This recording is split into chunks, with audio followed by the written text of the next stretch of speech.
analyzing a bunch of companies in this video. Most of them have to do with the smaller market cap sizes, anywhere from like, let's say like 1 to 5 billion probably is a good estimate of the size of these companies.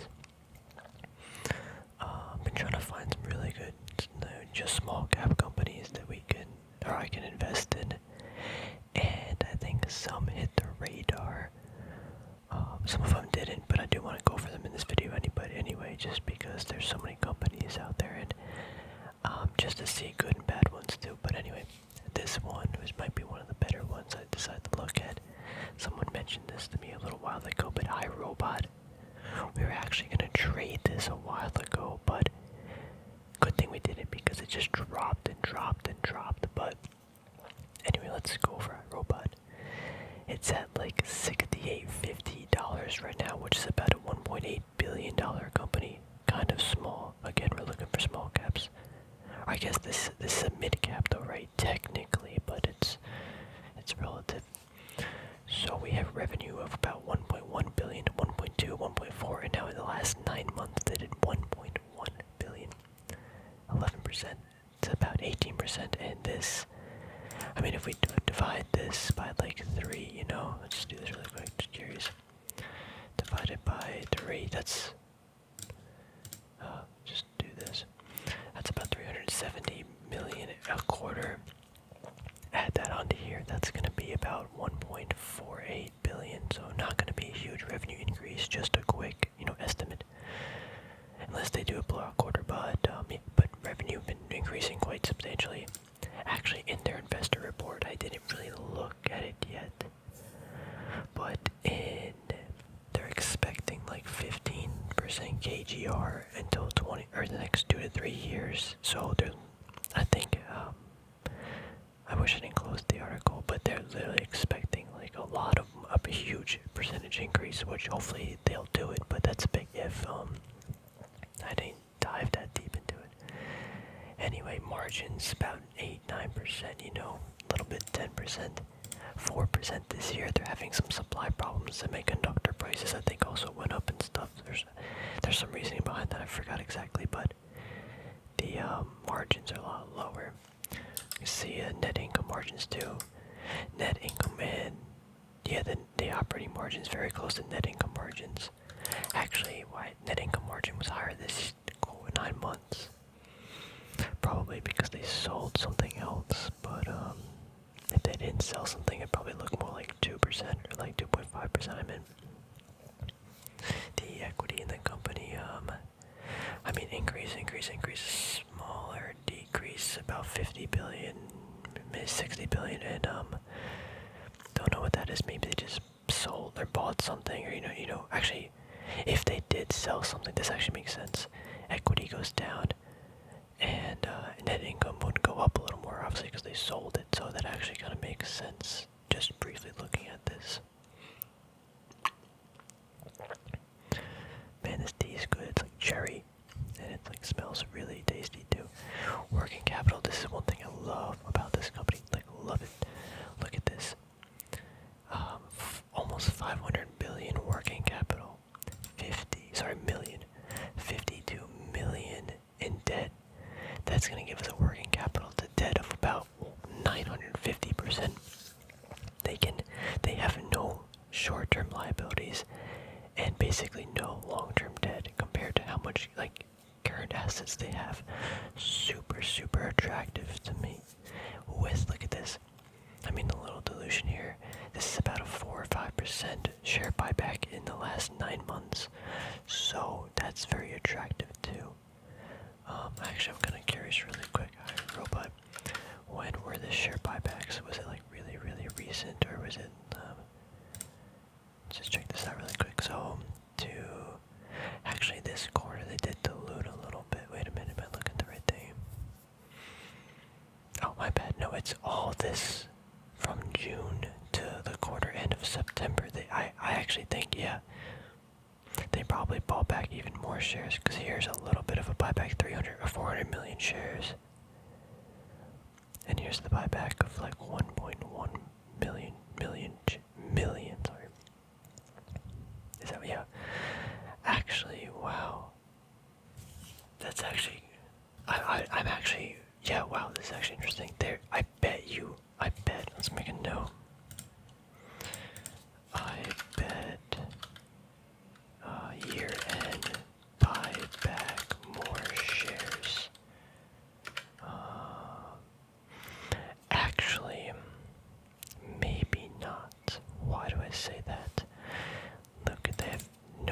cash flow. Because they're having, some problems right now. They gotta spend the money to buy more inventory and stuff. If they have if so, cash flow this and quarter. Because I don't know if they're actually gonna make money this quarter, but if they do, I guarantee they're probably gonna buy back shares because the stock is too low. Yeah, look at this cash flow increase. 150% to like 110% year to year. That's crazy growth. Just put a multiple on the free cash flow. These 3-year average, I put 20 because that is insane growth. Even 25, I think somewhere between a really brief estimate, $2.5 billion company possibly based on this free cash flow. Now again, this year is gonna probably be bad, so have to take that into consideration. But man, that's a lot of growth. They're making some good money if they can get back to where they were. Current ratio 2.2 against solid. The balance sheet's crazy good. No doubt about that. 3-year PE of 17 for a small cap, higher growth potential company that's growing at about 11. Maybe let's even say 10%. Be a little conservative in the revenue growth, 10% each year. With that kind of free cash flow growth and a super healthy balance sheet, like wow. Market cap to 3-year free cash flows at a 6. I obviously didn't include this, 9 months, but that's so cheap. Again, it's probably higher because of this, but that is so cheap. And the trailing 12 months is 26 about because again they had a pretty weak quarter. But all in all, like, it's got revenue growth. If we don't include this year, right, it looks insane. Revenue growth, super healthy balance sheet, buying back some shares. I guess they didn't buy back shares till now, but buy back some shares. Huge percentage of free cash flow growth. Big problem is everyone's facing these supply chain problems and stuff, so this could be a good opportunity to, do a lot more analysis and be like, is this just a weak year? And like, if they go back to making, let's just say, again, this might be a big, let's just say 150 billion, multiply that by 20, that's a $3 billion company. Like, that's insane. Insane. Did I do that right? 150 times, a little tired, so I'm sorry, I'll do 20. A $3 billion company. That would literally double to where it is, from where it is now, 100% increase. Yeah, I mean, they have no debt. Where's all this free cash flow gonna go? They could buy back some debt, but they're probably not. They're gonna buy back the shares. They're gonna probably pay a dividend, potentially, if they're with this free cash flow, or they're gonna keep, buying other businesses and stuff and acquiring other things to increase their revenue, hopefully, if they make good decisions. I feel like I'm selling myself a lot on this stock right now. I mean, it looks really attractive. It's just, yeah. This 9 months looks bad. Anyway, let's go to something else. Oh, yeah, look at this one. This is LYB. This is very, very new to me. I just started looking it up because I saw it in a video, and they're paying like a almost 5% dividend. And, what was I gonna say? I forget, what was the payout ratio? I don't remember, but they're increasing the dividend really rapidly too. This isn't like a weird chemical. It's like a plastic chemical plant, I think. Don't quote me on that, but it's a weird type of, not weird, a different type of business. One thing to look at this: 39, 34, 27 consistent declining, and then now this year they did more. But I think this is more of a cyclical business. That's why. And I could find it and buy it at these lower zones, it'd be great. It did just have like a 15% run up off of earnings, so big kind of not a good time to buy it, but it still looks cheap. Margins, yeah, kind of 7. I mean, look at this year. Look at those margins. They're back to like their 2018 levels. Yeah, actually, they literally are. These last 2 years, it was kind of weak, but now they're literally back to here. Same free cash. Actually, wow, they're going to be doing more free cash flow than 2018. So what I did was I took an average of these 3 years, right? Free cash flow multiplied it by 20. I mean, realistically, probably 15, which I mean still makes the company cheap. But man, what if we man, yeah, I don't even know if we should do that. Like, what if we include this year? Let's just do that actually. So include these 9 months out of 15. That's almost a $40 billion company. Now they still have a whole quarter to go to put something in, right? So like, I don't know, looks pretty cheap. They bought back a little shares, nothing too much. But look at that, 375 to 3. That's a big jump though. So they probably sold something. Seems a little too big. Very in debt, 15 billion in debt with a working capital of 6.5. So that's a 44% working capital of the debt. So a little leveraged. Current ratio is okay though. A 3-year PE is at a 10, and that's including this very, very weak year too of 2020. Mark after 3-year free cash flow, including this weak year, is at a 6.7. Like, wow, this thing looks good. A trailing 12-month PE of 5.7, and this dividend. What are they actually? What's the payout ratio? So, dividend times shares divided by. Let's do free cash. What should we do? I guess we'll just do that. 45% payout ratio, and they still have a whole year to go. Actually, I guess we could technically make it better. Is it 3/4 of that? I didn't do that right, did I?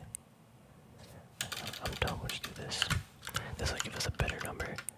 34% payout ratio. So, I mean, looks pretty. And that's assuming. That trailing 12-month payout ratio. I don't know. I gotta look more into this company, but it seems super spicy. If they go back to this decline and start making, this money, it's gonna look pretty bad. I think the stock could drop, but it looks like they're on pace to like the 2018 levels. Don't want to get too hyped into the stock, but at the same time, I don't want to be late to the party, right? Let's go to some other small caps. So this is New Well or something. I don't remember, but why'd I like this company? The 3-year PE.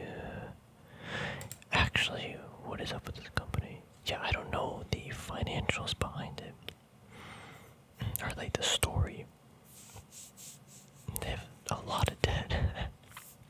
Yeah, this is one I narrowed down quickly. That I didn't like it, but 3-year market cap, their free cash flow was like 13. They paid a 4% dividend. 3-year PE is really low, but like, why is this negative 7 billion? Market cap's 9.7 billion. Yeah, I think we should just skip this one. This one just has way too much debt for me. They did buy back a lot of shares, but let's see, equity. They had to sell some, like half their business or something. What happened here? Yeah, it seems like something tragic happened from 2017 to 18, and now they're recovering. So, I mean, they did 1.1 billion free cash flow in 2020, and that's about almost more than 1/10. That's 10% of the company. So that's a market cap, their free cash flow of about a 10. Definitely less. It's about like a 9, but I don't know. Buyback shares here, buyback. No buyback. So some buyback here.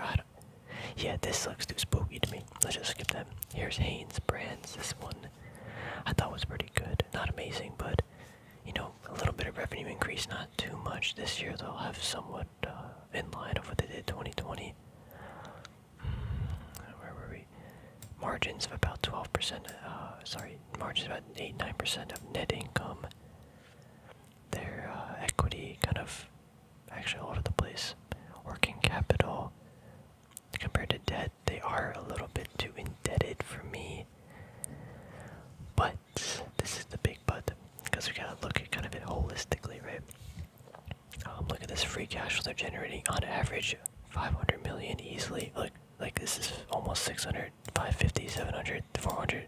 They're gonna do at least 500 this year probably. So about 537 million. I even included this. Get a 15 multiple. This company has got to increase by like 40%, right? That's like 6 billion. It should be like roughly 8 billion. I mean, again, it's not set in stone, but it's just a quick metric to gauge. So, I mean, they got to do something with this free cash, obviously, and I would hope that they would, what do you call it, pay off some of their debt. They actually did take on more debt during COVID, but then now they actually paid back 500 million, so that's great.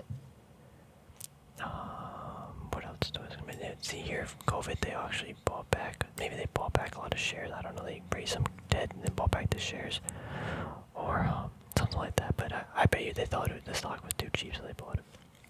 A 3-year PE for about 17, market cap to free cash flow of 11 from a 3-year point of view, that's pretty cheap. They do pay a 3.5% dividend right now, 60 cents, so quite good. But yeah, current ratio is good. Debt to equity is just really high. But the thing is, they're making free cash flow that they can buy back some of the debt. So that could be very attractive if they make the right decisions. Yeah, these stocks are getting hit really hard though. So definitely possible they could continue to get hit. But Haynes, if it wasn't for that debt, it would be pretty good. But they don't have any revenue increase really, but they almost don't need the revenue. Like, I'm just looking at, they're making good money. The stock's really cheap, and I look at the balance sheet. I mean, yeah. I think, like iRobot, which other one did we look at? The other two actually, how big was that other company that we looked at? I wasn't really paying attention. Where did it go? Yeah, this is a big company. But I just wanted to talk about it. This is Tupperware. What did I like about this company? They did make 138 million in free cash flow 2020, and their market cap right now is 800 million. So that is impressive. They were at a 70 million average to last. Actually, why did I include that? Hold on. About 92 million the last 4 years free cash flow average, but a 15 multiple. And if we do a 10 multiple, company's got to increase by like, was that 12, 15%, maybe 12 to 15%. They don't, their working cap, negative working capital. Terrible current ratio, bad working capital, debt to equity, too much debt. Their debt's the size of their market cap. Revenue has actually been declining. I think they still have a quarter to prove it wrong, but yeah, I mean 3-year PEs at an 8. Yeah, I don't like it. They're paying a dividend too. Like, why are they paying a dividend with all that debt? Like, just pay back the debt. I don't understand. Yeah, I guess get this one. Let me see something. It was 7, so they had 780. Now they're down to 339. I mean, they haven't buying back the debt. Look at that, 961. That's a huge jump downward. So I mean, where are they getting the money from though? 27 million. How are they paying back that much? They didn't dilute the shares, so I don't know what happened. Maybe they just, yeah, that's interesting. Where'd they get all this money from? Negative working capital, very little free cash flow, no dilution, but bought back mad shares. Maybe they just had some cash on hand, I don't know. Anyway, dude, I don't like it, but Kohl's, this might be the last one, dude. Kohl's looking spicy, 7.5 billion market cap, just under $50. Not much revenue increase at all, or growth at all, but what I really like about the company is, again, look at this free cash flow. If we put a 10 multiple on it, like, wait, why is oh yeah, it's gonna literally, like, oh my gosh, okay, 3-year market cap, their free cash flow is at a 6.7.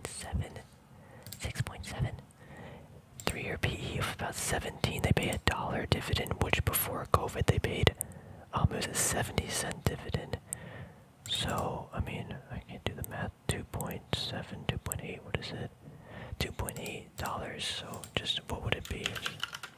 That'd be like a 5% yield right now. But I mean, obviously it's not. And they might not go back to there. But I'm just saying it was like a much higher yield. They make so much money. Look, I'm at free cash flow. Even where's their net income? So their net income's actually trash. So the thing with this is actually not that bad. 700 million a year. About that's like a PE of like 10. Wait, is that a? Actually, yeah, this is interesting. We should not even include that, right? Because we have this super negative year inflating this so much. So I guess to make it more accurate, let's actually just take this out and add this one. That's like a 10 to 11 PE maybe, and I'm not even including the fact that they have one more quarter to go. The reason why their free cash flow is so high is because they can do D&A, depreciation and amortization, and that's gonna put a lot more cash or free cash flow back for them to use, because they own a lot of physical stores, right? So that's where that money's coming from. Okay, this is important too. This I have to redo. I just remembered that. Check actual debt. Because I took this from Yahoo Finance and they sometimes include lease obligations, and since Kohl's is a retailer, this might be too high because sometimes you don't use lease obligations in the calculations because you can write that off. Because, right, if we got lease obligations in here, we're including the total debt, and then we're going down the free cash flow or whatever, and we're taking it off. It's like we're kind of getting it back, if that makes sense. This is a weird way of looking at it, I guess. I'm explaining it really bad. But I would not, for me personally, because they're writing off so much for free cash flow, I would not include the debt or lease obligations in my debt. If that's the case, I bet this is a lot lower. That's saying if Yahoo Finance did that. I will have to check this. So the one thing I dislike the most about this company is the debt, but it might not be that high. We saw that with Foot Locker too. Foot Locker had a lot of debt, and then I went to their actual report, and it turns out they have no debt. It's just lease obligations, which I guess you can say is debt, but they just write that off, and it goes back into the free cash flow or operating cash, whatever. Anyway, so it's like it's just weird accounting little tricks, I guess. Maybe I'm thinking about that wrong, but I'm pretty sure that's somewhat how it works. The other thing too is the revenue is kind of all over the place, but it's not like that bad in my opinion. I would like to at least have them not grow, and retail is a space that I'm not super gun-ho about. I don't love retail, but at the same time, if the market's giving us these super cheap stocks with a 7 market cap, the free cash flow, I don't know, it just seems spicy. And you can't tell me this company's dying or retail's dying because they did 1.3 billion in the last 9 months. You can't tell me that. Yeah, definitely, I gotta check this out. Definitely a discount. I'm actually going to Kohl's this thing right now because I'm curious. Balance sheet, where are you? Here we are. Operating lease, long-term debt of 1. Wow, look at that debt they bought back since last year. 2.45 to 1.9. 2. So operating lease is 2.5. Financial debt, that's a lot. So their actual long-term debt, where's there's no short-term debt? Are they just not including it? Let's put, so if 1.909, that's in millions, yeah, 1.909. 1909, I mean, if that were the case, right, let's just say all of their, it doesn't say anything here. They do pay a lot in operating lease and financial obligations, so it's going to depend if you want to use those, but from a debt point of view, from working capital equation, I would do current assets minus current liabilities divided by the long-term debt. And if that's the case, that is actually crazy. So that would mean the only thing I dislike about this company is the revenue growth, which is there is basically none. Actually, let's go to SEC filings, where are you? Donde está? Let's go to... Wait, I wonder if a lot of people are buying back the shares. Ad. Here we have an ad of... Doesn't say. Maybe it does, but... Wait, there's so much buying. What the heck? Or it could be selling, but I... Okay, let's check this out really quick. Let's go to debt. Okay. Long term. Balance sheet. Consolidated balance sheet. Perfecto. So we have long-term debt 109, right? January. Okay, yeah, they don't have any short-term debt, which is good. But they, again, they do have a lot of lease obligations, depending on if you want to use it. Anyway, I think that actually makes me a lot more attracted to Kohl's than I originally thought. But, so even like, I mean, even like before COVID though, like their stock was valued pretty cheaply, so this is a 5-year chart, so they were at like 70, maybe $60, right? And now they're at 50. I mean, that's still like a pretty good increase, right? Like 50, that's a $10 move per share. But so their dividend even, yeah, they're literally at the same spot as 2019, where they're paying a 70, even like a 60-cent dividend, right? 60. That's 2.4. I guess I'll just do it. Let's just say it was 50. Let's just say we got it for $50 a share, divided by 50. 4.8% yield. I think the markets and people, the only thing they care about is the potential growth of a stock. Like, I don't know, it's weird because you can buy this nice and cheap stock and get a nice dividend, being a pretty, I think, kind of stable company. You're getting it at a value, there's no doubt about that, but it could remain at this value for a while because people don't care, because it doesn't have the growth. You know, it's been at the same place literally for 5 years. But it also wasn't the company it was 5 years ago. 2018. Yeah, it depends how you want to look at it. Okay, look at this. This is from 2000. Literally 2000. It's the same price. I mean, yeah, it just how it is, I guess, sometimes. The 5-month beta is 2.14. Is that though just because this huge down, like, I wonder, maybe. Anyway, yeah, let me know if you guys thought any of these were spicy. For me, I mean, Tupperware, no. Cole seems alright. Hanes Brands, if they pay back some of the debt.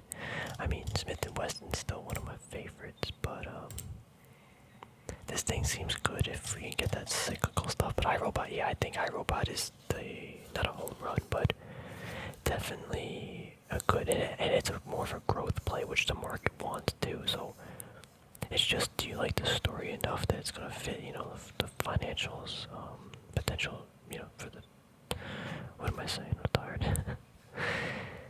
Yeah, I think it's pretty good. I'm gonna keep my eyes on it. Probably go through the SEC report and see more stuff. Like, I barely know what products they have. I know they got some vacuums and stuff, but anyway, thanks for watching. Hope you enjoyed, and I'll talk to you guys soon.